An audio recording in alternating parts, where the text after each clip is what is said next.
আল্লাহওয়ালা এবং আলিম শব্দ দুটি একটি অপরটির প্রতিশব্দ। কথাটা কি সঠিক?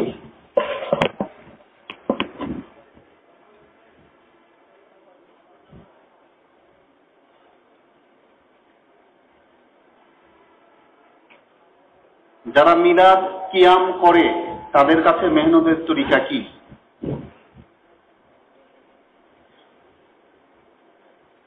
সব গুজারির ব্যাপারে যে পরিমাণ টাকাটা চালানো হয় আর সব গুজারিতে উপস্থিত হতে না পারলে যে পরিমাণ হেয় করা হয় তা মেহনতের সাথে কতটা সামঞ্জস্যপূর্ণ কিংবা ফলপ্রসূ জানালে উপকৃত হবে। চলতে ফিরতে তবলিগওয়ালা ব্যবসায়ী দোকানদার থেকে ফায়দা নেওয়া হয়ে যায় বা লেনদেন করতে হয়, এই ব্যাপারে করণীয় কি?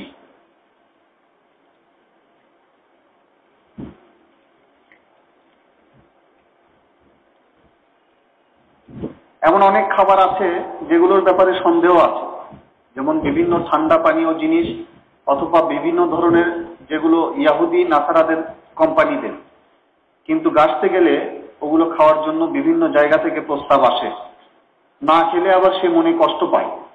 এই ক্ষেত্রে যদি তাকওয়ার দিকে লক্ষ্য করি তবে খাওয়া যাবে না, আর যদি দাওয়াতের গাছের দিকে লক্ষ্য করি তবে তার মন রক্ষার্থে খাওয়া দরকার। এমত অবস্থায় কি করণীয়? পড়ালেখার মূল লক্ষ্য হচ্ছে উপার্জন, আর উপার্জন বা সম্পদ কি মানুষের জীবনের লক্ষ্য হতে পারে? যদি না হয় তবে গতকাল আলিগড় বিশ্ববিদ্যালয়ের রেফারেন্স দিয়ে বলা হলো যে ছাত্ররা যেন পড়ালেখা ঠিকঠাক রাখে, কারণ এটাও তাবলীগ। যদি ছাত্ররা পড়ালেখায় খারাপ করে তবে তাবলীগের বদনাম হবে। তাহলে তাবলীগ করার জন্য কি ডিগ্রিরও প্রয়োজন আছে? অনেকে কথা বলে স্যার বা প্রফেসর না হতে পারলে মেহনত কি করা যেত? ব্যাপারটি একটু সুষ্ঠু করে দিলে উপকার হবে।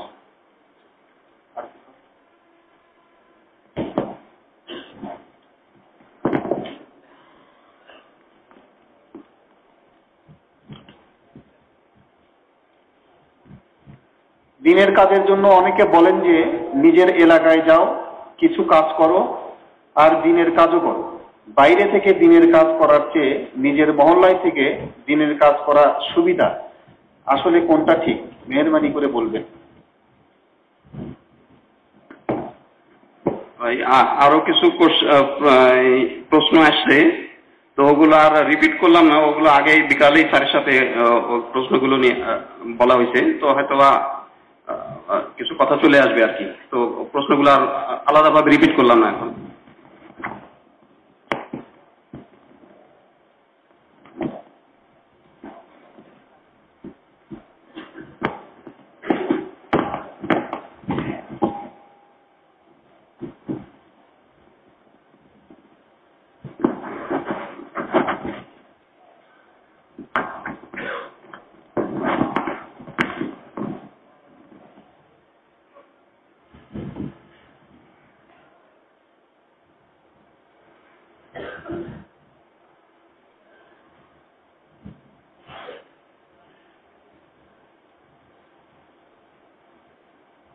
প্রশ্নগুলোর নিয়ে কিছু আলোচনা এইটুকুই হতে পারে। আল্লাহ তাআলা তো বোঝার তৌফিক আল্লাহর পক্ষ থেকে আসবে, আল্লাহ তাআলাই দিলের মধ্যে ঢালবেন। আর প্রশ্নগুলো যে সঠিক উত্তর দেওয়া যাবে সেই দাবি করাই শুদ্ধ নয়। কিছু কথাবার্তা বলে এই পরিপ্রেক্ষিতে, তারপর আল্লাহ তাআলা ধীরে ধীরে দেবেন। আর আসল ইলম তো আল্লাহর পক্ষ থেকেই আসে, দিলের মধ্যে আল্লাহ তাআলা ঢালেন।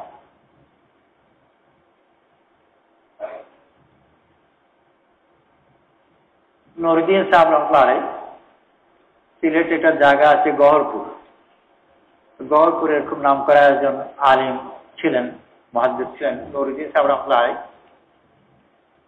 কাকরাইলে একবার কথা বলছিলেন তালিমের, ওনার দায়িত্ব ছিল তালিম প্রসঙ্গে দুজনা কথা বলছিলেন। তো কথার মধ্যে এটা বললেন যে কোরআন শরীফের আয়াত, হাদিস শরীফ ইত্যাদি এগুলো ইলম নয়, বলা যেতে পারে ইলমের পাত্র। এর ভিতর ইলম পাওয়া যেতে পারে। যেরকম দুধের বাটিতে দুধ আছে, বাটি দুধ নয়, দুধ বাটি হলো পাত্র। আর ঠিক ওরকম দুধে মাখন আছে, তো মাখনের পরিপ্রেক্ষিতে দুধ হলো পাত্র।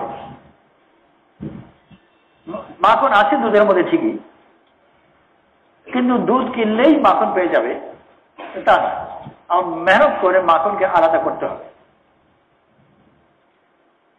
এই কথাটা বোঝা করবেন সহজ নয়। এই জন্য যে আমরা সবসময় এলিম বলতে যেগুলো কথাকে বুঝি ওগুলো তার পাত্রকেই সাধারণত ইঙ্গিত করি। যেরকম দেশে প্রচলন আছে, বিশেষ করে স্টেশনগুলোতে চা বিক্রি করে, তো যে চা কিনতে চায় খুব কমই এই কথা বলে যে আমাকে এক কাপ চা দেন, মানে বরং এটা বলে আমাকে এক কাপ দেন।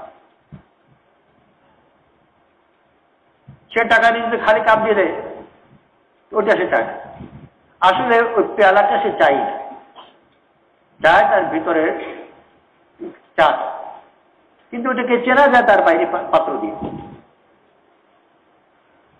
এইটা মেহনত করে বাকি যদি এটার সাথে সাথে অন্য জিনিস চলে আসে।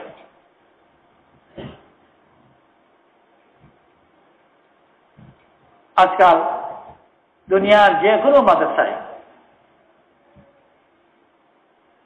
যে কোনো পরীক্ষায় কোন একজন সাহাবী যদি পরীক্ষা দেন, জিরোর চেয়ে বেশি কিচ্ছু পেতে পারবে না। যে কোনো স্তরে যে কোনো পরীক্ষায় শুধু যে ফেল করবে তা নয়, জিরো পেয়ে ফেল করবে। কারণ যেসব জিনিস পড়ানো হয় রাসূল সাল্লাল্লাহু আলাইহি ওয়াসাল্লাম বানায় ওগুলো কোনো অস্তিত্বই ছিল না। একেবারে প্রথম বক্তব্যে গিয়ে অক্ষর শিখে আলিফ বা তা সা, সাহাবাদের কাছে এগুলো ছিল না, নুক্তা ছিল না, নুক্তা পরবর্তীকালের আবিষ্কার। তো নুক্তায় যদি না থাকে তো বা তা সাকে সে আলাদা করবে কি দিয়ে, জিম হা খাকে আলাদা করবে কি দিয়ে, আর অক্ষর যদি না থাকে বাকি সব কথা এখানে শেষ। পরবর্তীতে ইলমে তাফসীর আর ইলমে হাদিস সাহাবাদেরকে জিজ্ঞেস করা হয় যে বলেন তো হাসান হাদিস আর জয়ীফ হাদিসের মধ্যে কি পার্থক্য? একজন সাহাবী উত্তর দিতে পারবে।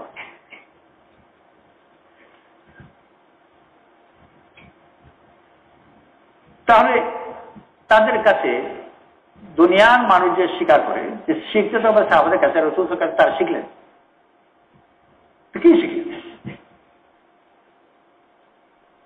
অক্ষর জ্ঞানে যদি না থাকে, হাদিসও শিখলেন না, ফিকহও শিখলেন না, তাফসীরও শিখলেন না, ভাষাও শিখলেন না, ব্যাকরণও শিখলেন না। ব্যাকরণ এগুলো পরবর্তী আবিষ্কার। কি শিখলেন? তো ঘুরে ফিরে এটাই বলবে যে ইলম শিখলেন। ইলম জিনিসটা কি? অনেকগুলো জিনিস যখন যত বেশি গভীর হয় তার পরিচিতি তত বেশি কঠিন হয়। সংজ্ঞার মধ্যে ছোটখাটো জিনিসকে তার সংজ্ঞার মধ্যে ঢুকানো যায়, আর অর্থ যত বেশি গভীর যত বেশি প্রশস্ত হবে তত বেশি তাকে কোনো সংজ্ঞার ছকের মধ্যে ঢুকানো মুশকিল হবে।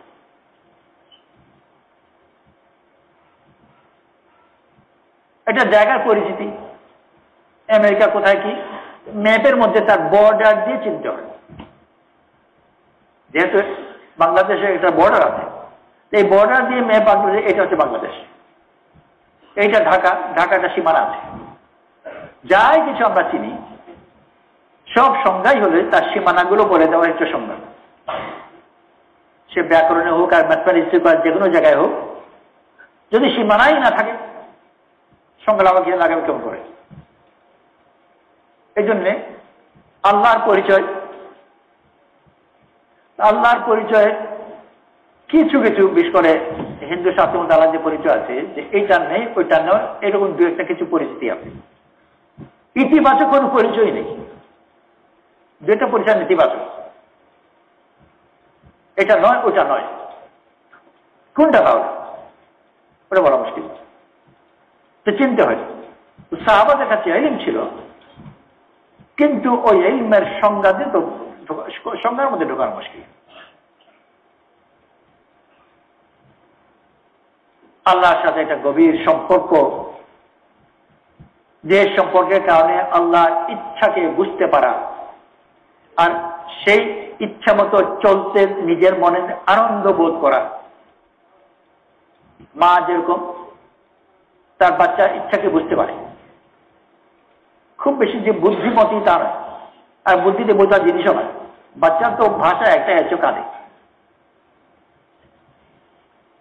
জাগতে চাইলেও কাঁদে, ঘুমাতে চাইলেও কাঁদে, ঠান্ডায়ও কাঁদে, গরমেও কাঁদে, কিন্তু প্রত্যেক কান্নার সুরও এক।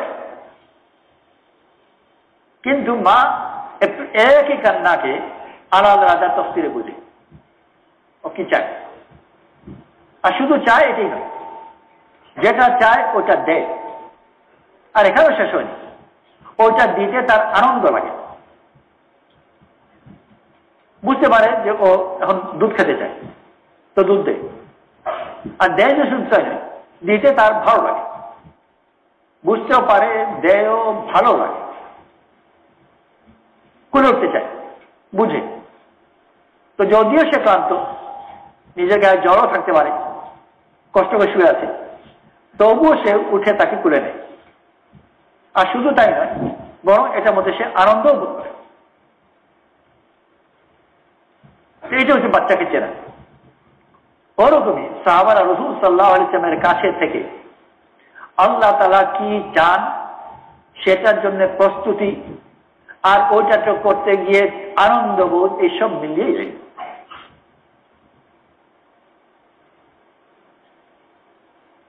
এটা কোনো আমরা যেগুলোকে বলে থাকি সাধারণত ওটার দিকে নয়। আজকাল যেগুলোকে ইলম বলা হয় ওগুলো ইলমে পৌঁছা পার পথ।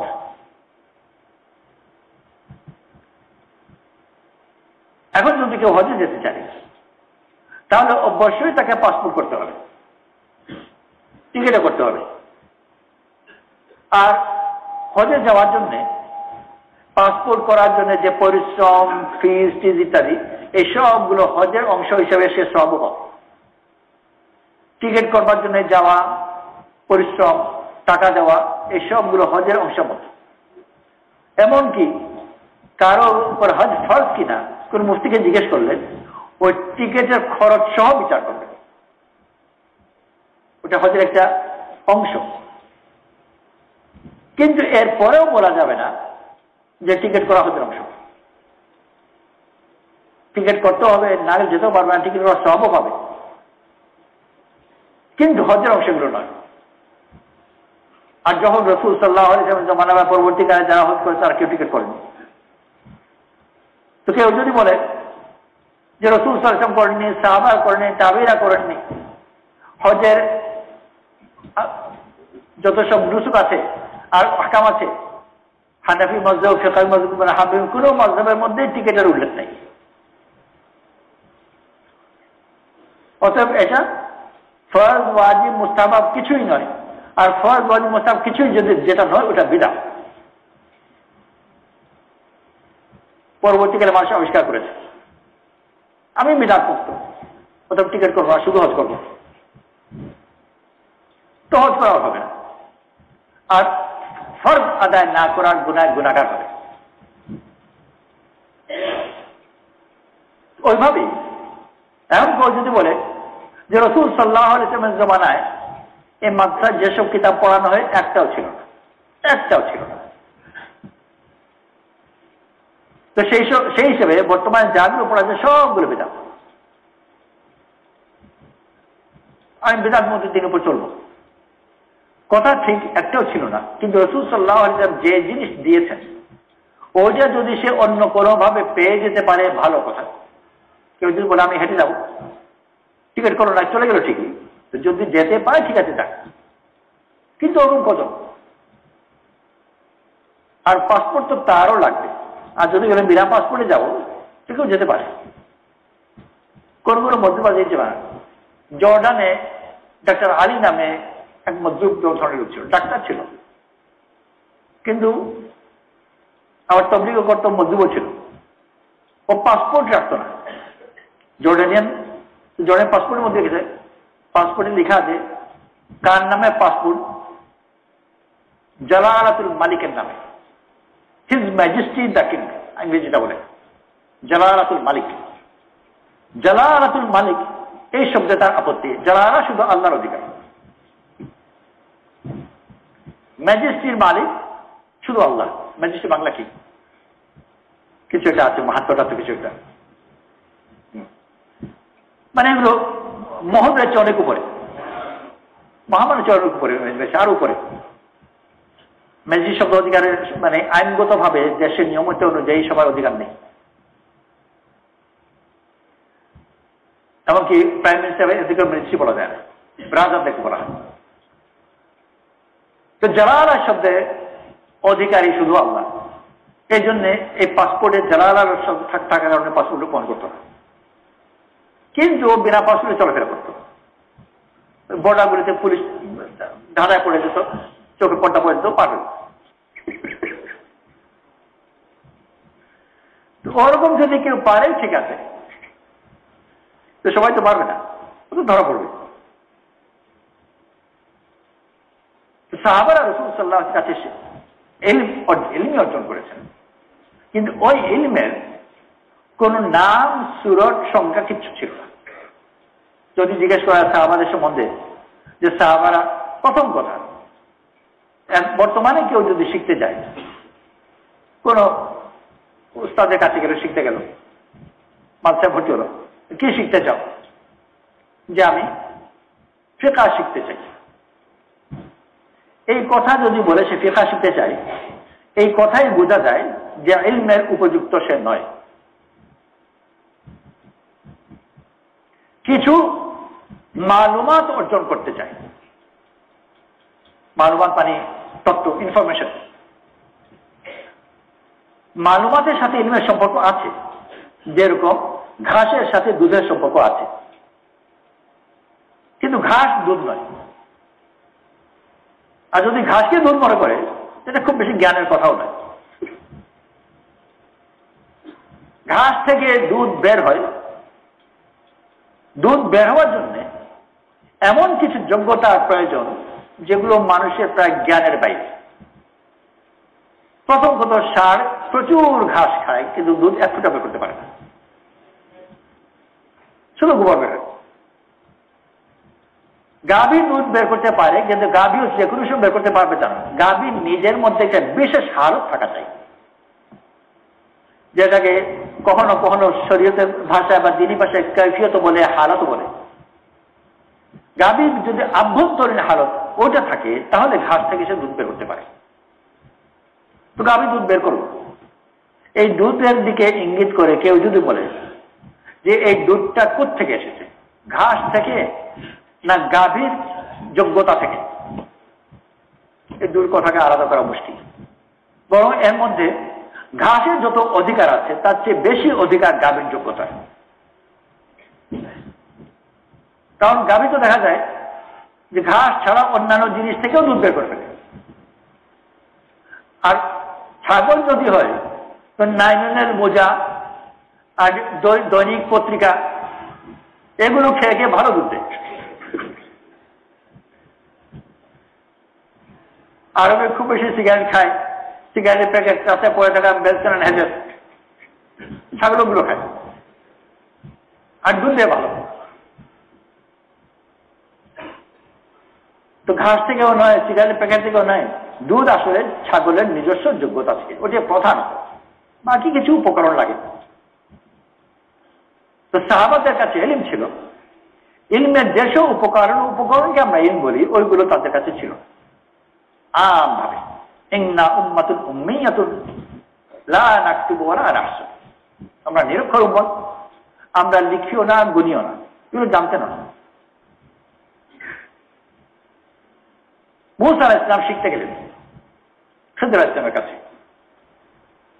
ওনাকে যখন পেলেন এই কথা বললেন, হাল তুআল্লিমানি মিম্মা উল্লিমতা রুশদা, হাল আত্তাবিউকা আলা আন তুআল্লিমানি মিম্মা উল্লিমতা রুশদা,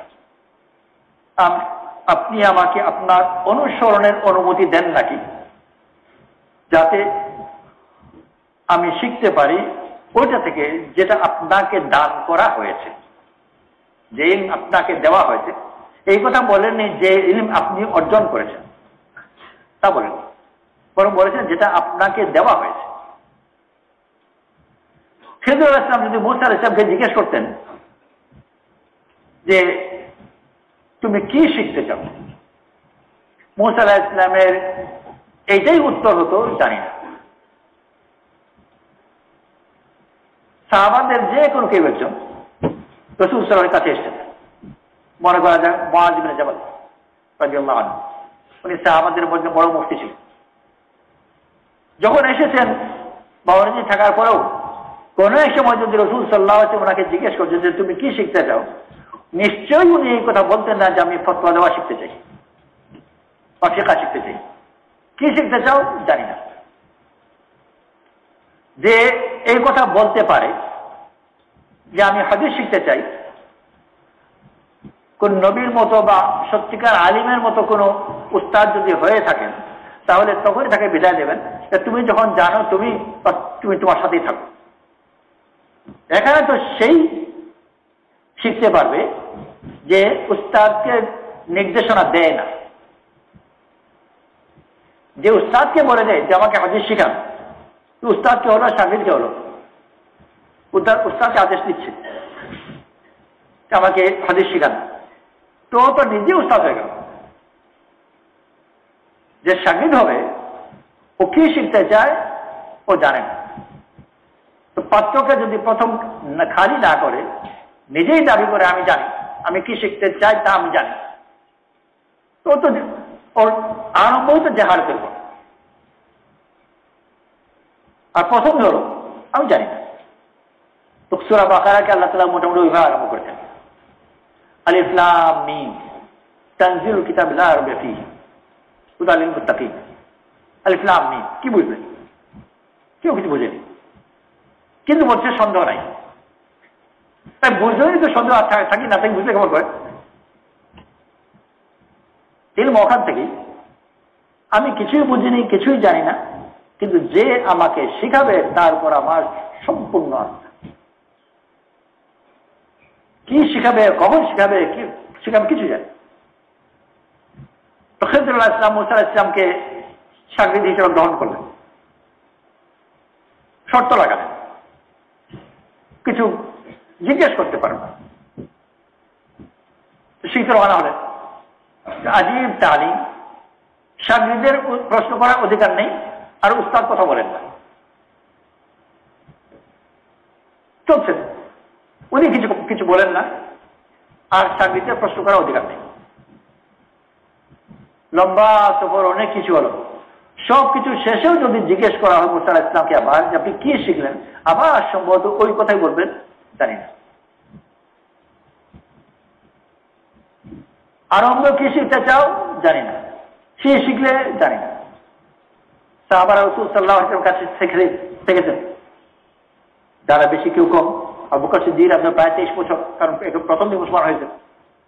যখন এসেছেন তখন যদি রাসূল সাল্লাল্লাহু আলাইহি ওয়াসাল্লাম জিজ্ঞেস করতেন যে তুমি কি শিখতে চাও, এছাড়া অন্য কোনো উত্তর থাকতো না, জানি না। কি শিখতে চাই জানি না। 23 বছর পরে রাসূল সাল্লাল্লাহু আলাইহি ওয়াসাল্লাম যখন দুনিয়া থেকে বিদায় হলেন, আর বলা যেতে পারে যে এই উম্মতের সবচেয়ে বড় আলিম আবু বকর সিদ্দিক রাদিয়াল্লাহু আনহু। আর ওনাকে যদি যেগুলো কেউ জিজ্ঞেস করতেন আপনি যে 23 বছর রাসূল সাল্লাল্লাহু আলাইহি ওয়াসাল্লামের কাছে থাকলেন, কি শিখেছেন, এইটাই বলতেন কিচ্ছু শিখি। আর একেবারে নিশ্চয়তার সাথে বলতেন, পুরা বিশ্বাস নিয়ে বলতেন যে কিচ্ছু শিখি। প্রমাণ হলো এই যে ওই অবস্থায় শেষ সময় নিজেকে মুনাফিক সন্দেহ করে। তো মুনাফিকই যদি রয়ে গেলাম তাহলে শিখলাম কি? ঈমান শিখবার জন্যই তো এসেছিলাম, আর 23 বছর পরে নিজেকে মুনাফিক মনে হয়। ইবনে আবি মুলাইকা রাহমাতুল্লাহ আলাইহি বহুত নাম করা তাবিঈ, 30 জন সাহাবীর সাথে ওনার সাক্ষাৎ হয়েছে। এই 30 জন সম্বন্ধে বলছেন, এর মধ্যে একজনকেও পাননি যিনি নিজেকে মুনাফিক সন্দেহ করেন না। এই 30 জনের প্রত্যেক নিজেকে মুনাফিক সন্দেহ করে। তো নিজেকে যদি মুনাফিকই সন্দেহ করে, তাহলে তার কাছে যদি কেউ যায় যে আমাকে কিছু ইমান শিখান, আমার নিজেরই অবস্থা খারাপ, তোমাকে আমি কি ইমান শিখাবো? নিজেকে মুনাফিক সন্দেহ করতে। হানজালা রাদিয়াল্লাহু আনহু নিজের ঘরে গেছেন, বউ বাচ্চার সাথে কথা বলতে গিয়ে রাসূল সাল্লাল্লাহু আলাইহি ওয়াসাল্লামের সাথে থাকার সময় যে অবস্থা ছিল মনে, সেই অবস্থা নয়। এই অবস্থা পরিবর্তন হয়ে যাওয়াতে বলেন যে আমি তো রাসূল সাল্লাল্লাহু আলাইহি ওয়াসাল্লামের সামনে এক ধরনের আর এখানে আরেক ধরনের, এটা তো মুনাফিকের বৈশিষ্ট্য। খুব চিন্তা হলো, আর ওই অবস্থায় একেবারে পেরেশান হয়ে রাসূল সাল্লাল্লাহু আলাইহি ওয়াসাল্লাম যে দোয়াটা আরম্ভ করলেন, না হানজালা, হানজালা তো মুনাফিক হয়ে গেছে। আবু বকর সিদ্দিক রাদিয়াল্লাহু আনহু পথে পেলেন, তুমি কি বলছো? ওনাকে বললেন যে নিজের অবস্থা, যে ঘরে যখন থাকি এক অবস্থা, রাসূল সাল্লাল্লাহু আলাইহি ওয়াসাল্লাম কাছে থাকি আরো অবস্থা, এটা মুনাফিকের বৈশিষ্ট্য। আমার তো ভয় হচ্ছে যে আমি মুনাফিক হয়ে গেছি। আবু বকর সিদ্দিক রাদিয়াল্লাহু আনহু ওনার অবস্থা জানতে চেয়েছেন কি হলো, এরকম কেন বলছো? যখন বললেন তো ওনার অবস্থা বাদ দিয়ে নিজের ব্যাপারে পেরেশান হয়ে গেল। আরে এরকম তো আবারও হয়। উনিও শরীক হয়, দুজনেই রাসূল সাল্লাল্লাহু আলাইহি ওয়াসাল্লামের কাছে গেলেন, আর গিয়ে বলেন যে আমার তো মুনাফিক হয়ে গেছে। অবস্থা শোনা পর রাসূল সাল্লাল্লাহু আলাইহি ওয়াসাল্লাম বলেন যে ধীরে ধীরে। ওমর রাদিয়াল্লাহু আনহু ওনার খেলাফতের জমানায় হুযায়ফা রাদিয়াল্লাহু আনহুকে রাসূল সাল্লাল্লাহু আলাইহি ওয়াসাল্লাম মুনাফিকদের নাম বলে গেছেন, কিন্তু এটা প্রকাশ করার নয়, শুধু উনি জানেন যে কোন একটা বিশেষ কারণে ওনাকে বলেছেন। ওমর রাদিয়াল্লাহু আনহু একবার হুযায়ফা রাদিয়াল্লাহু আনহুকে জিজ্ঞেস করলেন যে ওই লিস্টের মধ্যে যে মুনাফিক যে কথা রাসূল বলেছেন, আমার নামও তার মধ্যে আছে কিনা। খুব একটা নিজের মনের একটা অস্থিরতার অবস্থায় হুযায়ফা জিজ্ঞেস করলেন যে তার নাম কি, ওটা আমার জানার কোনো দরকার নেই, তুমি জব বলে আমি জিজ্ঞাসা করবো না, কিন্তু শুধু এটা আমাকে জানাও যে আমার নাম ওখানে আছে কিনা। সারা জীবন রাসূল সাল্লাল্লাহু আলাইহি ওয়াসাল্লামের সাথে থাকলে যে এই অবস্থায় যদি থাকেন, তাহলে ওনাকে যদি জিজ্ঞেস করবে কি শিখবেন, কিছুই শিখি আমি যেগুলো মনে করতেন। জাবিয়া একটা জায়গা ওমর রাদিয়াল্লাহু নাম করে একটা খুতবা ছিল, জাবিয়ার খুতবার মধ্যে বললেন যে যে কোরআন শরীফ সম্বন্ধে যার কোনো প্রশ্ন আছে সে যেন উবাই বিন কাবের কাছে যায়, না আল্লাহ তাআলা ওনাকে কোরআন শরীফের বিশেষ ইলম দান করেছে। ফিকহের যার কোনো প্রশ্ন আছে সে যেন মুআয ইবনে জাবালের কাছে যায়। ফরায়েজের ব্যাপারে যার কোনো প্রশ্ন আছে সে যেন যায়েদ বিন সাবিতের কাছে যায়। আর যার টাকা পয়সার দরকার আছে সে যেন আমার কাছে আসে। অর্থাৎ নিজেকে ইলমের ব্যাপারে কোন যোগ্যতার অধিকারী মনে করেন না। টাকা পয়সা তো ফালতু লোকের কাছেই থাকে, বিশেষ করে তাদের জমানা এটাই ধারণা ছিল যেটা কোনো ভদ্রলোকের কাছে থাকে না। তো টাকা পয়সা দরকার হলে যেন আমার কাছে আসে, তাহলে আমি এগুলো বহন করতে পারি। ইলমের কোনো যোগ্যতাও নাই, আল্লাহ তাআলা আমাকে দেনও নি, আর আমার কাছে কেউ আছে। তো কোরআন শরীফের ব্যাপারেও আমার কাছে নয়, ফিকহের ব্যাপারেও নয়, ফরায়েজের ব্যাপারেও নয়, টাকা পয়সার ব্যাপার হলে আমার কাছে আসে। উনি যখন ইন্তেকাল করলেন, সম্ভবত ওই মুআয ইবনে জাবাল রাদিয়াল্লাহু আনহু উনি উক্তি করেছিলেন যে আজ দুনিয়া থেকে ইলমের 10 ভাগের 9 ভাগ উঠে গেল। অত নিজেকে তো দেখেনি। ইলম হচ্ছে আল্লাহর সাথে তার সম্পর্ক, ওই সম্পর্ক তার সাথে যত বেশি হবে তত বেশি সে এই সম্পর্কে নিজেকে অযোগ্য মনে করবে। তার গভীর ভালোবাসা আল্লাহর প্রতি, আল্লাহর বাধ্যতা, আল্লাহর বান্দা হিসেবে নিজের অযোগ্যতা এবং আগ্রহ, আমি আল্লাহর বান্দা হতে চাই, এই সব কিছু মিলেই একটা জিনিস যেটাকে ইলম বলা হয়।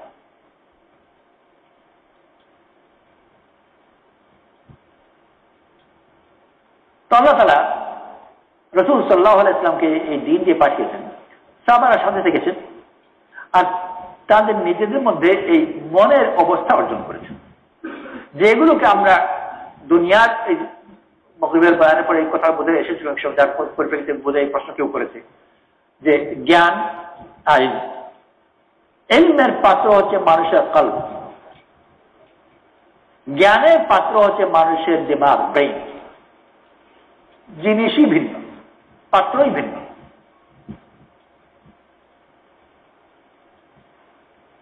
মনে করা যাক কেউ পাউডার দুধকে দুধ বলে, বাজার যেটা পাওয়া যায় আজকাল পাউডার দুধ।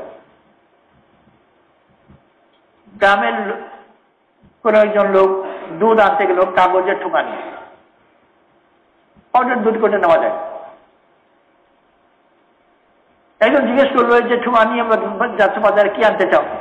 দুধ আনতে যাচ্ছি। ও পাউডার দুধ সম্বন্ধে কোনো জ্ঞান নেই, সে স্বাভাবিক তরল দুধকে দুধ হিসেবে জানে। অবাক হবে, তুমি দুধ আনতে যাচ্ছ কাগজের ঠোঙা থেকে মনে করে দুধ আনবে। ঠোঙার সাথে পাত্র যেটা ধারণ করে ওটার সাথে পাত্র গভীর সম্পর্ক আছে। তরল দুধের জন্য ঠোঙা মোটেই উপযুক্ত পাত্র নয়। ইলমের পাত্র মানুষের দিমাগ নয়, ইলমের পাত্র মানুষের দিল। এর মোকাবেলায় জ্ঞানের পাত্র দিল নয়, জ্ঞানের পাত্র দিমাগ, ব্রেইন। আব্দুল্লাহ ইবনে মাসউদ রাদিয়াল্লাহু আনহু বহুত নামকরা সাহাবী, উনি কোন এক সময় বলেছিলেন, মান কানা মুস্তান্নান ফালইস্তান বিমা ক্বাদ বাত, উলাইকা আসহাবু মুহাম্মাদিন সাল্লাল্লাহু আলাইহি ওয়াসাল্লাম, আবাররাহা কুলুবান আমাকাহা ইলমান আকাল্লাহা তাকাল্লুফান। যে কারো অনুকরণ করতে চায় সেজন্য সাহাবাদের অনুসরণ করে, যারা দুনিয়া থেকে বিদায় হয়ে গেছেন। তাদের বৈশিষ্ট্য কি বলছেন? আবার রাহা কুলুবান, তাদের দিল সবচেয়ে বেশি পাক, তাদের ইলম সবচেয়ে বেশি গভীর, তাদের জীবন সবচেয়ে বেশি সরল। জ্ঞানের সাথে এই তিন কথার কোনো সম্পর্ক নেই। পাণ্ডিত্য বা জ্ঞান ইত্যাদি যেগুলো হচ্ছে দর্শন আর গণিত, যেসব জিনিস ওগুলো দিল পাখির সাথে কোনো সম্পর্ক নেই। খুব নাম করা চোর ডাকাত বহুত বড় বৈজ্ঞানিক হতে পারে, বহুত বড় দার্শনিক হতে পারে, হয়েওছে। ওর মন অপবিত্র হওয়া ও জ্ঞানের জন্য বা পাণ্ডিত্যের জন্য কোনো অন্তরায় নেই। কিন্তু অপবিত্র মন দিয়ে, দিল দিয়ে ইলম পাওয়ার কোনো প্রশ্ন উঠে না। দিলকে যত বেশি পাক বানাবে আল্লাহ তাআলা ওই দিলের মধ্যে ইলম ঢালবে। দিল ইলমের গভীরতা সাহাবাদের কাছে যেটা ছিল, মানে আমলের আগ্রহ। আবু তালহা রাদিয়াল্লাহু আনহু রাসূল সাল্লাল্লাহু আলাইহি ওয়াসাল্লামের মজলিসে এলেন। তখন রাসূল সাল্লাল্লাহু আলাইহি ওয়াসাল্লাম মজলিসের মধ্যে কোরআন শরীফের আয়াত তিলাওয়াত করলেন, লান তানালুল বিররা হাত্তা তুনফিকু মিম্মা তুহিব্বুন। দিলের পাখি অর্জন করতে পারবে না যতক্ষণ পর্যন্ত তোমার প্রিয় জিনিস আল্লাহর পথে ব্যয় না করো। আবু তালহা জানো বললেন যে আল্লাহ তাআলা আমাদের প্রিয় জিনিস চান নাকি? হ্যাঁ, আমার সবচেয়ে প্রিয় হচ্ছে আমার বাগান বাইরুহা। খুব মূল্যবান বাগান ছিল, ভালো পানি ছিল। রাসূল সাল্লাল্লাহু আলাইহি ওয়াসাল্লাম ওই বাগানে যেতেন, ওই বাগানের পানি পান করতেন, মূল্য আরো বেড়ে গেল। এটি আমার সবচেয়ে বেশি প্রিয়, এটাই আমি আল্লাহর ওয়াস্তে সদকা করলাম, তৈরি করে দিন। ইলমের গভীরতা কি? কথা শুনলেন আর আমল করলেন। অথচ উনাকে বলেননি রাসূল আল্লাহকে করে যে তুমি এটা করো, নিজে নিজেই ভাবলেন যে আমাকে বলছে, আর তারপর আমল করলেন। আমরা যেভাবে ইলমকে বুঝি সেইটা এই ধরনের হবে যে এই আয়াত সম্বন্ধে একজনকে জিজ্ঞেস করলাম, মনে করা যাক যে আলিম, যে এই আয়াত আপনি বুঝেন নাকি? হ্যাঁ বুঝি। কি বুঝেন? তো 2 ঘন্টা বক্তৃতা দেব। এই আয়াত কখন নাজিল হয়েছে, কি নাজিল হয়েছে, কোন মুফাসসির এই ব্যাপারে কি কি কথা বলেছে, তার কি অভিমত, এটা ব্যাখ্যা টাকা ইত্যাদি ঘন্টা ভর ঘন্টা বক্তৃতা দেবে। আর যদি আরেক ধাপ আগে হয় তারপর বলবে যে 2 ঘন্টা বক্তৃতা দিলাম ফিস। তো 2 ঘন্টা বক্তৃতা দেবে আর 10,000 ফিস নিয়ে নেবে। আর আবু তালহা জানো বক্তৃতা কিছুই দিলেন না, আর সবচেয়ে বড় বাগান আল্লাহ বাস্তু দান করে দিলেন। ওইটা হচ্ছে আলিম। তো দুনিয়ার যদি যার কাছে যার কোনো জ্ঞান আছে, ওই জ্ঞান বিক্রি করছে, হয় টাকা নেবেন না হয় খ্যাতি নেবেন, মান্না দেবে না। আর ওই জ্ঞান উদ্দেশ্যই তাই। এই জ্ঞান তুমি কেন চাও? হয় টাকার জন্য না খ্যাতি চাও। আর আল্লাহর যে ইলম, অলিম যে যত বেশি নিতে পারে, যত বেশি সে পায়, তত বেশি সে অপরিচিতি পছন্দ করে। না টাকা চায় না খ্যাতি চায়, বরং এটাই চায় যে আল্লাহর কাছে প্রিয় হয়। সেমন ভিন্ন জিনিস। গত বছরই গ্রীষ্মকালে মে জুন ইত্যাদি ফ্রান্সের সফর ছিল। আজকাল বিশেষ করে ওই আরব দেশগুলোতে, আরব দেশে, ইউরোপের টিভিতে যায়, হাদিসের চর্চা আর এর ইত্যাদি যে মানে খুব চর্চা, মানুষ নানান বিভ্রান্তিকর মাধ্যমে ইত্যাদি অনেক কথাবার্তা, অনেক প্রশ্ন আসে। এক মজলিসে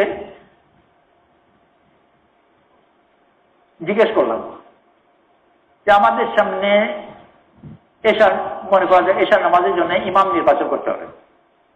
উপস্থিত মজলিসের মধ্যে দুজন ব্যক্তির মধ্যে একজনকে নির্বাচন করতে হবে। ইমামতি কে করবে? ঈমান, আমল, আখলাক এসব ব্যাপারে দুজন এক স্তরে। একমাত্র পার্থক্য, একজন লেখাপড়া জানেন, আর যেহেতু লেখাপড়া জানেন, হতে পারে আজহারে পড়েছেন, মদিনা ইউনিভার্সিটি পড়েছেন ইত্যাদি, আর অপরজন আলিফ বা তাইসাল জানেন, একেবারে নিরক্ষর। কিন্তু ইমানের সিফত, আখলাক ইত্যাদি দিতে দুজন সমান। ইবাদত, আখলাক এসব ব্যাপারে সমান। কুরআন শরীফের অংশ মুখস্থ, তাও দুজন সমান। মুখস্থ করতে হলে আলিফ জানতে হয় না, শুনে মুখস্থ করা যায়।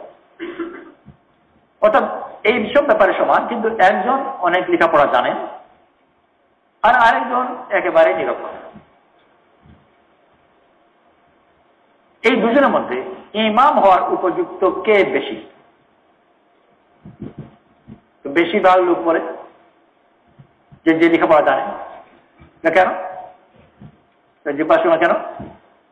আকরাউকুম বিল কুরআন, তোমাদের মধ্যে কোরআন বেশি পড়তে পারে। আকরাউকুম বলতে যদি অক্ষরে জড়িত হয়ে থাকে, তো প্রথম রাসূল সাল্লাল্লাহু আলাইহি ওয়াসাল্লাম কোরআন পড়া জানতেন না। আচ্ছা, আমাদের মধ্যে বেশিরভাগই কোরআন পড়া জানতেন না যদি আকরা বলতে অক্ষর জড়িত হয়। আমাদের সব ধারণা, বোধ একেবারে বিকৃত হয়ে গেছে। কেরাতের সাথে বা একরার সাথে অক্ষরের কোনো সম্পর্কই নেই। স্কুল, মাদ্রাসা, বিভিন্ন জায়গায় পড়ালেখার দলিল হিসেবে পেশ করে যে প্রথম আয়াতই নাযিল হয়েছে ইকরা বিসমি রাব্বিকাল্লাযী খালাক, খালাক, ইকরা দিয়ে আরম্ভ হয়েছে। এই কথা কেউ খেয়াল করে না যে রাসূল সাল্লাল্লাহু আলাইহি ওয়াসাল্লামকে যাকে ইকরা পড়তে বলা হচ্ছে, রাসূল সাল্লাল্লাহু আলাইহি ওয়াসাল্লামের সামনে জিবরিল আলাইহিস সালাম অক্ষর দিয়ে লেখা কোনো জিনিস ধরেননি। আর রাসূল সাল্লাল্লাহু আলাইহি ওয়াসাল্লাম অক্ষর জ্ঞান ছিল না। আর একবার, দুবার, তিনবার তো বললেন পড়তে পারি না, আর তারপর চতুর্থবার পড়লেন, আর পড়লেন যখন তখন ওই অক্ষর জ্ঞান ছিল না। আর রাসূল সাল্লাল্লাহু আলাইহি ওয়াসাল্লামের মওত পর্যন্ত একটা অক্ষর শিখেন। ইকরার সাথে অক্ষর কোন সম্পর্কই নেই। বরং শাহ ওয়ালিউল্লাহ মুহাদ্দিস আলী রাহমাতুল্লাহ আলাইহি খুব নাম করা কিতাব আছে ইজালা। ইজালায় সম্ভবত এইরকম প্রশ্ন একটা আছে খেলাফতের যোগ্যতা হিসাবে, যে দুইজন সমান সিফতওয়ালা, একজন লেখাপড়া জানেন, অপরজন লেখাপড়া জানেন না, এই দুজনের মধ্যে খলিফা হওয়ার বেশি উপযুক্ত কে? আর ওখানে বিভিন্ন উত্তরের মধ্যে এটা উত্তর দিয়েছেন যে উম্মি ওই রাসূল সাল্লাল্লাহু আলাইহি ওয়াসাল্লাম খলিফা হওয়ার বেশি উপযুক্ত, কারণ তার মধ্যে রাসূল সাল্লাল্লাহু আলাইহি ওয়াসাল্লামের সিফত একটা বেশি, যেটা অপরজনের মধ্যে নেই। কারণ রাসূল সাল্লাল্লাহু উম্মি, আর উনি অমনি। তো সম্পূর্ণ মানদণ্ডই বিকৃত হয়ে গেছে। যে মান দিয়ে আমি মাপবো বুঝবো ওইটাই যদি বাঁকা হয়ে যায়, বাকি সব মাপ তো বাঁকা হয়ে যাবে। কোন কারখানায় রড বানায়, একটা আছে মূল স্ট্যান্ডার্ড, সব উৎপাদনের মধ্যে একটা কোয়ালিটি কন্ট্রোল নামে একটা জিনিস আছে। একেবারে যখন সব ঠিকঠাক হয়ে গেছে, এক্সপোর্ট দোকান থাকলে বের করে দেওয়ার সময় ওখানে মেপে দেখে ওইটার সাথে মিলিয়ে যে ঠিক আছে কিনা। তো যে রডের সাথে মিলিয়ে দেখে ঠিক আছে কিনা, যে সোজা কিনা, ওই স্ট্যান্ডার্ড রড যেটা ওটা নিজে বাঁকা। তো তাই যদি হয় তাহলে সব ঠিককে ব্যাঠিক মনে হবে আর ব্যাঠিককে ঠিক মনে হবে, কারণ স্ট্যান্ডার্ডটাই বাঁকা। তো পুরা দুনিয়াতে আজ মানুষের দুনিয়া মুতাসির হয়ে যাওয়ার কারণে, ইহুদ নাসারাদের প্রভাবের কারণে মানুষের অন্তর বিকৃত হয়ে গেছে আর মানদণ্ডই হয়ে গেছে বাঁকা। আর যখন কেউ কোনো কারণে বেশি উপরে উঠে যায়, অন্যান্যরা এর দ্বারা মুতাসির হয়, প্রভাবান্বিত হয়। বিলাসিতা দ্বারা মানুষের অন্তর বাঁকা হয়। এর জন্য বিলাসী মানুষ আল্লাহকে মানতে চান। ওই যা আরাদনা আন নুহলিকা কারিয়াতান আমারনা মুতরাফিহা ফাফাসাকু ফিহা। বিলাসীরা নাফরমানি করে, ও বিলাসিতাই তাকে নাফরমান বানায়, কারণ তার অন্তর বিকৃত হয়, বাঁকা হয়ে যায়। মানার কথা জিনিস অমানার যোগ্যতাকে বানায়। প্রথম একবার মুসলমানদের ইতিহাসে আব্বাসী জমানায় মুসলমানদের মধ্যে প্রচুর সম্পদ এলো। খলিফা রাশিদের পরপরই ওই মামুন রশিদ, হারুন রশিদ আসে, অঢেল সম্পদ। সম্পদশালী মানুষ হলেন, তো সম্পদ মানুষকে অহংকারী বানায়, বিদ্রোহী বানায়। ওয়ালা বাসাতাল্লাহু রিজকা লিইবাদিহি লাবাগাউ ফিল আরদ। বান্দার জন্য আল্লাহ যদি রিজকে প্রশস্ত করে দেন তাহলে সে বিদ্রোহ করবে। এই প্রাচুর্য, বিলাসিতা এগুলো মনকে অহংকারী বানায়, আর অহংকারী মন বিদ্রোহী মন হয়। তার অহংকার তাকে অন্য কারো কথা মানতে বাধা দেয়। ও কথা আমি কেন মানব? তো সেই জমানায় আব্বাসী জমানায় প্রাচুর্য মুসলমানদেরকে অহংকারী বানিয়েছে। আবার অহংকারী মানুষ যখন বিলাসী হয়, বিলাসী যখন হয়, তো প্রথম বিলাসিতা হলো দামি দামি জিনিস বিদেশ থেকে আনবে। প্রথম মাত্রা বিলাসিতা আমাদের দেশে এরকম ধনী ও চাও দেশি পেয়ালাতে চা খেতে রাজি হবে, ওই বিদেশ থেকে চা খেতে হবে, ওইটাতে ওই পেয়ালাতে চা খাবে। কিন্তু এর পরবর্তীতে শুধু তাই নয়, বিদেশি ভাষা, চিন্তা সেগুলোকে আপন করে, ভালো মন্দ বিচার। তো সব শেষ বিলাসিতা হচ্ছে চিন্তা ইম্পোর্ট করা। প্রথম বিলাসিতা হচ্ছে খাওয়া, তারপরে পরিধান, তারপরে বাসস্থান, যানবাহন ইত্যাদি ইত্যাদি, আর শেষ বিলাসিতা হচ্ছে চিন্তা। আর বিলাসিতা মানে প্রয়োজনের অধিক, যেটা প্রয়োজন নয়। যেটা জাতির বিলাসিতার শেষ স্তর হচ্ছে দর্শন, চিন্তার মধ্যে ডুবে আছে। এই চিন্তার লক্ষ্য কি? কিছু নেই, চিন্তাই করছে। বিলাসী যেহেতু, বিলাসিতার বিধানই হচ্ছে নিষ্প্রয়োজন। প্রয়োজনীয় জিনিসকে তুচ্ছ মনে করা, নিষ্প্রয়োজনীয়কে প্রয়োজনীয় মনে করা। এটা সাধারণ বাড়িতে, একটা ধনী মানুষের বাড়িতে যে ঘরকে কোনো কাজেই লাগায় না, ওই ঘরের মধ্যে সবচেয়ে বেশি দামি জিনিস ড্রয়িং রুম।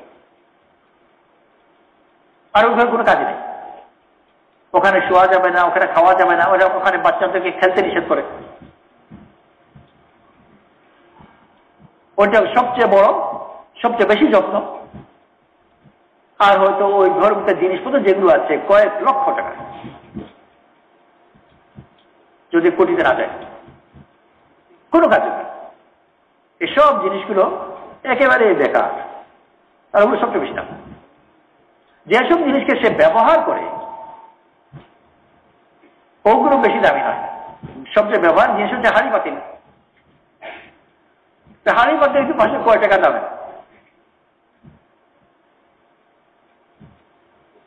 আর এই নিষ্প্রয়োজন জিনিসগুলো দর্শন হচ্ছে ওই জিনিস, বিলাসিতা।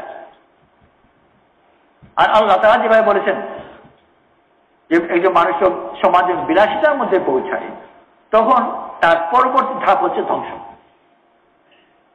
ওই যা আরামনা নহলিকা কারিয়াতান আমারনা মুত্রাফিহা ফাফাসাকু ফিহা ফাহাক্কা আলাইহাল কাউলু ফাদাম্মারনা তাদমীরা। আমি যখন কোন জনপদকে ধ্বংস করার সিদ্ধান্ত নিই তখন তাদের মধ্যে তাদের বিলাসীদেরকে আদেশ দিই, তারা নাফরমানি করে আর তাদেরকে ধ্বংস করে ধ্বংস করার মতো, ধ্বংস করার মতো ধ্বংস করে নিশ্চিহ্ন করে দিই। কোন জাতির মধ্যে যে দর্শন বেড়ে যায় ওই জাতি শেষ। গ্রিকদের মধ্যে দর্শনে একেবারে চূড়ান্তে পৌঁছালো সক্রাটিসের সময়, আরবির জায়গায় সক্রাত বলা হয়, সক্রাটিস। পরবর্তীকালে মোটামুটি আধুনিক জমানা বলা যেতে পারে, যা মেনে খুব নাম করা একজন দার্শনিক কবি ইত্যাদি ছিল নিয়েছে।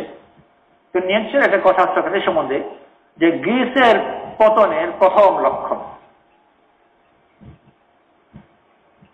আর এই কথা এই নিচ্ছে একটা পাগল কবি ছিল, দার্শনিক, খুব নাম করা কবি। ওর কথাটা কিন্তু কুরাশির কথার সাথে মিলে। প্রথম লক্ষণ ধ্বংসের। আর কুরাশির কথাও তাই, বিলাসিতা মানুষের জাতির ধ্বংসের লক্ষণ। তো আল্লাহ তারা আমাদেরকে দিন দিয়েছেন সাদা সিধা জীবন। আব্বাসীর জমানায় তারা টাকা পয়সা খাওয়া দাওয়া সব বিলাসিতাতে শেষ হয়েছে। শেষ বিলাসিতা কি? ওই গ্রিক দর্শন ইম্পোর্ট করেছে। ওদের মতো পোশাক টুশাক সব শেষ হয়ে যাওয়ার পরে ওদের মতো চিন্তা, আর ওইটা হচ্ছে দর্শন। তো দার্শনিকটাকে খুব উঁচু মাত্রায় দেখে আমরা দার্শনিক হব। এতই দর্শনের কদর হলো যে কোরআন শরীফের শুদ্ধ অশুদ্ধ মাপে দার্শনিক মানদণ্ড দিয়ে দার্শনিক সক্রেটিসের সাথে বা বিশেষ করে তার পরবর্তীতে অ্যারিস্টটলের সাথে যে কথাগুলো মেলে ওই কথাগুলো ঠিক, আর যেগুলো মেলে না ওগুলো সংশোধন করতে হবে।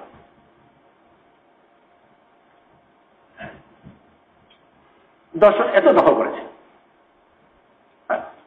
আর ওইটা বিরাট এক আন্দোলন। আর দর্শন ইত্যাদি তো বিলাসী মানুষই করে, রাজা বাচ্চা সবাই ওই দলের মধ্যে চলে গেল। মুতাজিলা উলামারা তাদের মধ্যে খুব হিম্মতওয়ালা আহমদ বিন হাম্বল রাহমাতুল্লাহ বিশেষ করে জোর মোকাবেলা করলেন, খুব নির্যাতিত হলেন। কারণ রাজা বাচ্চা সবাই ওই দিল, ওই দার্শনিক কথা মারাতে চায়। এই একজন আলিম তার কথা মানলেই বাকি নামে ওর ঠেকাটা কি? ঠেকাটা অহংকার।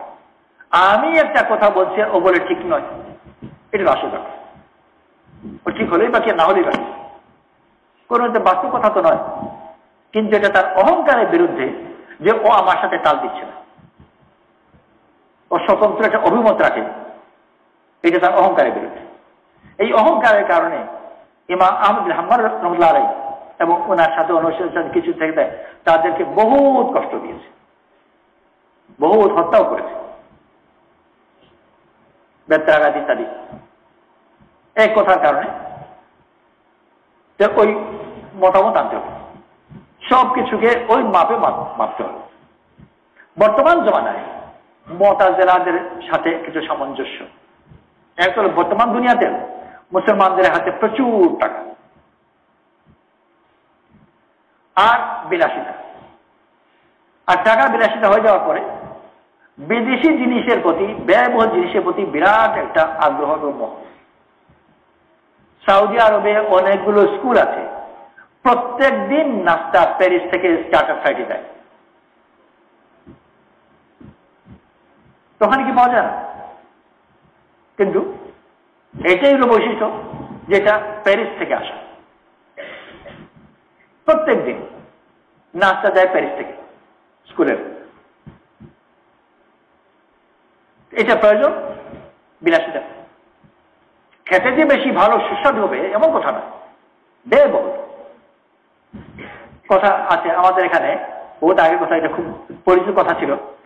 চিত্তরঞ্জন দাস উনি নাকি কাপড় ধোয়াতেন প্যারিস থেকে।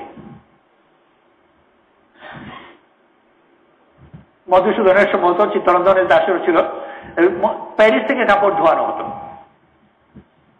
এটাই যে আসা যাওয়া সবগুলো বড় ব্যয়বহুল, এই জন্য। তো ডক্টর সানাউল্লাহ, যার কাছ থেকে আমার তবলিগের সাথে প্রথম পরিচয়, উনি স্কলারশিপ পেয়ে প্যারিস গেলেন। আমি যখন প্যারিস গেলাম আলিগড় ইউনিভার্সিটি থেকে, উনার গ্রামের লোক বুলন্দশহর, এটা ইউপির একটা শহর, এটা জেলা, ওখানে এইসব কথা, প্রাচীন কথা তারা শুনেছে যে ওই প্যারিসটাকে কাপড় ধোয়ার জন্য পাঠাতে হবে। সানাউল্লাহ যখন স্কলারশিপ পেয়েছে প্যারিস যাবে, তো গ্রামের কি বলছেন যে আমি তো জানতাম যে প্যারিসে শুধু ধূপারা থাকে।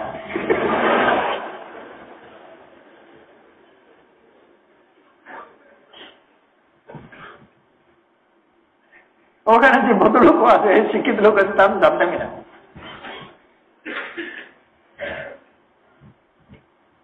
ওই জন্যে ঠিক ওইভাবেই চিন্তা ইম্পোর্ট করা, দ্বীনি ইলমকে মাপে সায়েন্টিফিক পদ্ধতিতে। তো বেশ পরিচিত, কিছু আগে মারা গেছে একজন খুবই পরিচিত ব্যক্তি হাদিসের ব্যাপারে। ওনাকে কিন্তু মুহাদ্দিস বলা হয় না, হাদিস বৈজ্ঞানিক বলে। আগের জমানায় আমাদেরকে যারা হাদিস, তার মুহাদ্দিস বলা হতো, কিন্তু ওনার বলে হাদিস বৈজ্ঞানিক। আর বলাটা খুব শুদ্ধ, মুহাদ্দিস নন, হাদিস বৈজ্ঞানিক। পার্থক্য কি? একটা হলো যে বিজ্ঞান যে মনোভাব নিয়ে বিবেচনা করে, ওই মনোভাবের একটা বৈশিষ্ট্য। তার মধ্যে অনেকগুলো বৈশিষ্ট্য হলো, ইলমের বুনিয়াদ হচ্ছে বিনয়ের উপর, তাওয়াদু। আগের যারা আল্লাহওয়ালা ওলামা, তাদের কথাকে শুদ্ধ মেনে নিয়ে বোঝার চেষ্টা করে। হাল আত্তাবিউকা আলা আন তুআল্লিমানি মিম্মা উল্লিমতা রুশদা। মুসা আলাইহিস সালাম একজন নবী, এখন ছোটখাটো নবী না, জলিলুল কদর নবী। যার কাছে শিখতে গেছেন খিদর আলাইহিস সালাম একজন অজ্ঞাত ব্যক্তি। মুসা আলাইহিস সালামের স্তরে নিশ্চয়ই না, মর্যাদা হিসাবে মুসা আলাইহিস সালামের অনেক উপরে মর্যাদা, কিন্তু ওনার কাছে গেছেন। আর কত বিনয়ী, আমি কি আপনার অনুসরণ করতে পারি যাতে আমাকে কিছু শিখতে পারি আপনার কাছ থেকে? তো ইলমের মেজাজই এরকম, নিজেকে অযোগ্য তুচ্ছ মনে করা, বিনয়ের সাথে তালিব হয়ে যাওয়া। এর মোকাবেলায় বিজ্ঞানের বুনিয়াদ হচ্ছে অহংকারের উপর। দর্শন মানে অহংকার। যত বেশি দর্শন চর্চা করবে, তত বেশি তার অহংকার বাড়বে। অহংকারী ব্যক্তি আগের কাউকে শুদ্ধ মানতে পারবে তার অহংকারের বিরুদ্ধে। সেজন্য বিজ্ঞান হোক আর দর্শন হোক, একটা উল্লেখযোগ্য বই পাওয়া যাবে না। গণিত, যেগুলো শাস্ত্র বলা হয়, গণিত শাস্ত্র, দর্শন শাস্ত্র, কোন শাস্ত্র নাম করা, ওই ফানের মধ্যে নাম করা কোন ব্যক্তির একটা উল্লেখযোগ্য বই পাওয়া যাবে না যে বইয়ের বড় একটা অংশ আগে যারা ছিলেন তাদের সমালোচনা নয়। দর্শনের বই লিখতেই পাবে না, আগের দার্শনিকের সমালোচনা করে বাকি সব ফালতু প্রশ্ন প্রমাণ করতে হবে। তারপর যে ওরা সব ফালতু কথা বলে গেছে, এখন ঠিক কথাটা আমার কাছে শিখো। এছাড়া দর্শন কিতাব হতেই পারে না একটাও। এর মোকাবেলায় আল্লাহওয়ালারা যে কিতাব লিখে থাকেন, ওই কিতাবের প্রথমেই যে উস্তাদ শেখ, ওনার কাছ থেকে আমি এই কথা শুনেছি আর এইটা আপনার কাছে পেশ করছি। একটুকু এক দানা, এক ফুট আইলমেন্ট দাবিতে করতে পারবো, শুধু যেটুকু শুনতে পেরেছি, যেটুকু মনে রাখতে পেরেছি, এইটুকু আপনার কাছে দিচ্ছি। এক ভিন্ন বিধান। তো এই যে প্রথম পার্থক্য, পণ্যের মধ্যে, ব্যবসায়ীর মধ্যে একটা নতুন গাড়ি সে বের করল। ওই গাড়ি যদি সে প্রমাণ করতে না পারে যে গত মডেলের অনেকগুলো ত্রুটি মুক্ত, এটা গত মডেল এই ত্রুটি আছে, এই মডেলের ওই ত্রুটিগুলো নেই, এই কথা যদি না বলে কি যে বিক্রি করবে? সেজন্য প্রত্যেক নতুন মডেলের সাথে সাথে সে আগের মডেলের ত্রুটিগুলো বর্ণনা দেবে, হচ্ছে তার নিজে কোম্পানিরই। আর এই মডেলের মধ্যে কিছু গোপন ত্রুটি রাখবে, পরের বছর বলবে। নতুন মডেল যখন ধরবে তখন এটা ফাঁস করবে যে গত মডেল ভুল করে আমাদের এই ত্রুটি হয়ে গেছে। এখন ওই গাড়ি চলা বিপজ্জনক, এটা কিরকম? আর এমন ধরনের করে রাখেন যে কম্পিউটার যদি প্রত্যেক বছর নতুন তো বেরোচ্ছে, একটা যদি একটু খারাপ হয়েছে 2-4 বছর পরে ছোট্ট একটা জিনিস খারাপ হচ্ছে, ওই পার্ট কোথাও খুঁজে পাবে না, ওইটা ম্যানুফ্যাকচার করবেই, নতুন দিতে হবে, ওটা হয়ে ফেললাম। আমাদের দেশে এসে দুলাইকাল জাতীয় জিনিস না হলে ওই পুরনো গাড়ি চালানো মুশকিল। এরা তো পুরনোভাবে জোড়া তারা গিয়ে চালিয়ে দেয়, কিন্তু ওরা বানায় না। ওই দর্শন বিজ্ঞানীগুলো সব জিনিস ওই একই। হাদিস বৈজ্ঞানিক যদি হয় তাহলে তারও প্রথম কাজ হবে হাদিসের ব্যাপারে আগে যত মুহাদ্দিস ছিলেন সবাই ত্রুটি আবিষ্কার করা। সেই ত্রুটি আবিষ্কার করে তারপর বলবে যে আমার কাছে এখন শুদ্ধটা শিখো। যা কথা বললাম নাম উল্লেখ করতে চাই না, বুখারীর 2 ভাগ করেছে, সহিহ আর সাকিব। গোটা আরব যখন ইবনে তাইমিয়া আমাদেরকে খুব মানে, ইবনে তাইমিয়া রাহমাতুল্লাহ আলাইহি আল কালিমুত তাইয়্যিব ওটা 2 ভাগ করেছে, যায়িফ বা মওদু আর সহিহ। কেন করেছে? আগের সবাই যদি সে ভুল প্রমাণ করতে না পারে তো নিজের বই কি দিয়ে বিক্রি করবে? এটা হলো ব্যবসায়ী মনোভাব বা বৈজ্ঞানিকের মনোভাব। এটা দিন নয়। দিন হচ্ছে সে তার নিজের পরিচিতিও চায় না, দিনের খিদমত করতে চায়। আর ওই খিদমতের জন্য ইখলাসের সাথেই দিন পেশ করতে চায়, যেটুকু আমি আমার মুরব্বীর কাছ থেকে শিখেছি। তো আল্লাহ তাআলা বড় মেহেরবান করে আমাদেরকে যে দিন দিয়েছেন, দিন আমি দিনের মিজাজের মধ্যে যখন নেব তা আল্লাহ তাআলা ওটাকে উপর চলার তৌফিক নসিব করুন। নিয়ত করি। অনেকগুলো প্রশ্ন ছিল, সময় অতীত চলে গেল। আচ্ছা, মেহনত করতে থাকি, আল্লাহকে চাইতে থাকি, আল্লাহ তাআলা ইনশাআল্লাহ আমাদের বোঝা তৌফিক নসিব করে। বাকিগুলো ছোঁয়াই গেল না, অনেক রাত হয়ে গেছে। ঠিক আছে ইনশাআল্লাহ। সুবহানাল্লাহি ওয়া বিহামদিহি সুবহানাকাল্লাহুম্মা ওয়া বিহামদিকা নাশহাদু আল্লা ইলাহা ইল্লা আনতা নাস্তাগফিরুকা ওয়া নাতুবু ইলাইক। সুবহানা রাব্বিকা রাব্বিল ইজ্জাতি আম্মা ইয়াসিফুন ওয়া সালামুন আলাল মুরসালিন ওয়া আলহামদুলিল্লাহি রাব্বিল আলামিন।